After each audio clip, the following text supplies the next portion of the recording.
I'm full. In my house, food waste is a big deal to me. Your house? In our house, food waste is a big deal to us. Sure. Continue. We invest too much time, money, and effort for our food to go to waste, and you'd be surprised with what you can do with what might otherwise just end up in the trash. Chances are you already have what you need from your day-to-day cooking.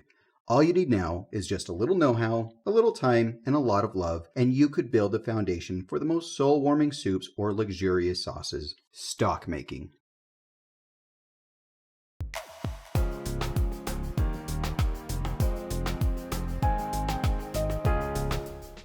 When shopping in the grocery store, most people struggle with what to grab off the shelf. Do the recipe call for chicken broth or chicken stock? And is bone broth different from both? Let me clear things up and hopefully save you some money too.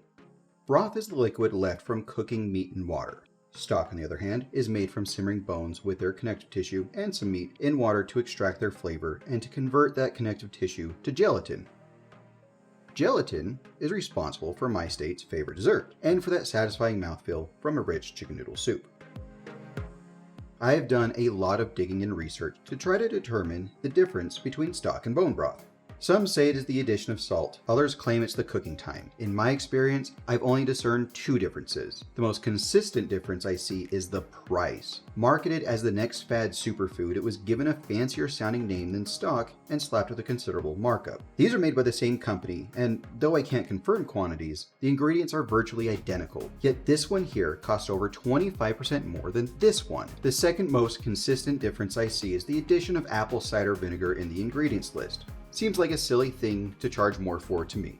There are only two essential ingredients to making stock, bones and water, which is actually my preferred way of making stock. Like all essential food preparations, there's a basic ratio you can follow. For every 2 parts bones, you want about 3 parts water. If you wanted to, however, you could add some aromatic ingredients to crank the flavor up. Let's take a look at some you might consider.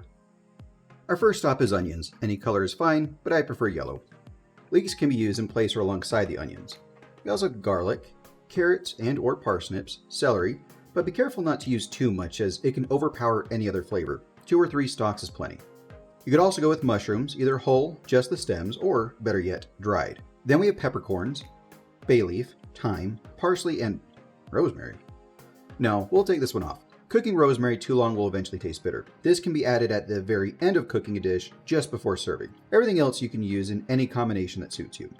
But like I said, I make my stocks with nothing but the bones and water. Any other flavors I might want to add can easily be incorporated into a completed stock, but they can never be taken out. Now when it comes to bones, for this episode we'll focus on chicken bones. You could certainly start with breaking down a whole chicken and saving the carcass or picking up some bone-in segments from the store like legs or wings. When I'm in a pinch, I actually prefer chicken feet. They may not be pretty, but they are little more than bone and connective tissue, and they're dirt cheap. Some of these will get you the richest stock possible. But, do you want to know my household go-to? That's right, a grocery store rotisserie chicken.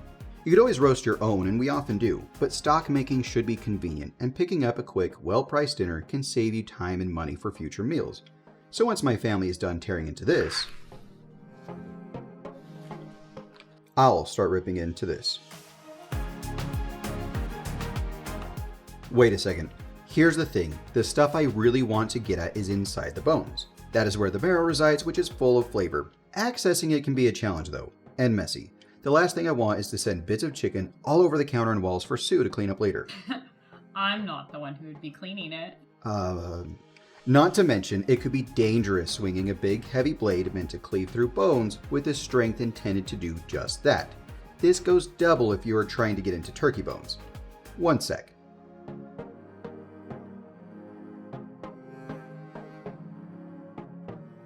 Instead of going Michael Myers on this, I want to finesse my chopping by placing the blade where I want it and striking the back with a rubber mallet. This will be much safer, cleaner, and far more controlled. If you don't want to do this step, you can skip it. Most people don't bother, and that is just fine. I even only do this when I'm feeling a little extra. There are 2 benefits of cutting into the bones though. The first one is flavor by allowing the bone marrow to cook into the stock. The other is getting smaller, more manageable pieces that are easier to get submerged in the water. While we are on the topic of bones, there is another option to consider. Should you roast your bones or leave them raw? You can do either. Roasting them or starting from chicken that has already been roasted will add some depth of flavor, whereas starting with raw will get you a very clean chicken flavor. Before we huck everything into the pot, we need to discuss which pot. If I had to pick my favorite, it would be a pressure cooker, particularly an Instant Pot. They don't pay me to say that. I just like the convenience and ease of use compared to other brands I've tried. If you don't have a pressure cooker, a slow cooker works great, and for years was my tool of choice. Don't have one of those either? An enameled or regular stock pot does the trick just fine. One other important note, I never salt my stocks. You can always add salt, but you can never take it away, so wait for final seasoning when using it. Cooking stock in a pressure cooker is as easy as it gets. Set the pressure to high, which is about 12 to 15 psi, then set the time for 1 hour. The slow cooker is just about as simple. Dump bones in, cover with water, then set to high until we reach a simmer. Then reduce the heat down to low and let it sit for 6 to 8 hours. I usually start this after dinner before bed, so it is ready in the morning. Preparing a stock on the stovetop is also straightforward. Bring the water to a boil on high heat, then reduce the heat until you get a bare simmer for, again, 6 to 8 hours. If you're using an electric stove that isn't reliable or simply aren't comfortable with simmering something for 6 to 8 hours unattended, you can transfer your stock pot to a 200-degree oven right after reaching a boil on the stove. You may have heard that you need to skim the stock every so often throughout the entire cooking process. This is to remove impurities, although no one ever really explains what that means. It is really just some protein-laden molecules that coagulate in the heat and float to the surface. Since I can't skim when making stock in the pressure cooker, I honestly don't see a reason to do it anywhere else either. Anything you don't want will be strained later. Which brings us to the next step. Simply scoop out the larger chunks and discard. Then pour through a mesh strainer lined with a clean handkerchief into a large container. I like to use Cambros for this since they are large enough, heat resistant, and have measurements along the sides. You could also use cheesecloth for straining, but handkerchiefs will do a better job and you can wash the handkerchief and use it again.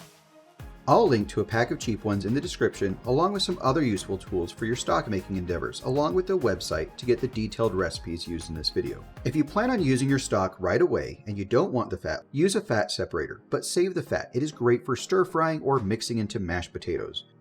If you're saving it for later, chill the stock and use a spoon to remove the hardened fat. If your stock jiggles when cold, you've got yourself some great flavor and gelatin extraction. Those are the basics of making chicken stock. So simple, you really can't mess it up. Just to reiterate, the ratio... Hold on a second. You took all of that time and you've only made chicken stock. What about other types of stock, like a vegetable stock?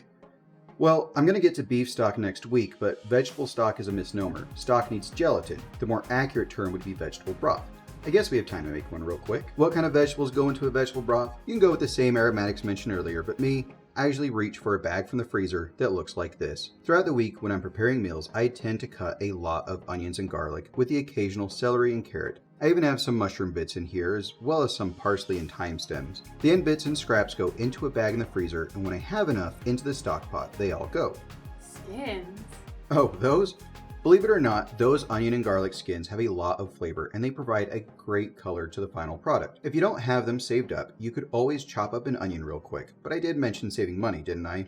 For this, we would most definitely want to include some additional flavor in the form of bay leaf and peppercorns, cracked. Stick with mostly onions and go very light on celery. It can overpower the herbs and even the onion. Vegetables are plenty flavorful, but if you want, you can always crank up the flavor even further by roasting them in the oven. The ratio does differ from stock though at 1:1, so equal amounts by weight of vegetables to water. Cooking time is also reduced. You'll only need 30 minutes on the stove or slow cooker, and in the Instant Pot, 5 minutes would be overkill. Straining is the exact same as before. Now can I wrap things up? Yeah, it smells good in here. Right. Our stocks have all been strained and cooled. Here's the one from the chicken feet. Since these were kept raw before cooking, it has a very light color and its flavor is my personal favorite. And look at that gelatin. So, stock making doesn't have to be complicated. Just save your scraps and freeze them in a gallon bag. Save bones from your dinners and remember, 2 parts bones to 3 parts water, 6 to 8 hours simmering or 1 hour in a pressure cooker. Vegetable stock. Raw. Dang it. Vegetable broth is 1 part veg, 1 part water, simmered for half an hour. And lastly, add your own darn apple cider vinegar.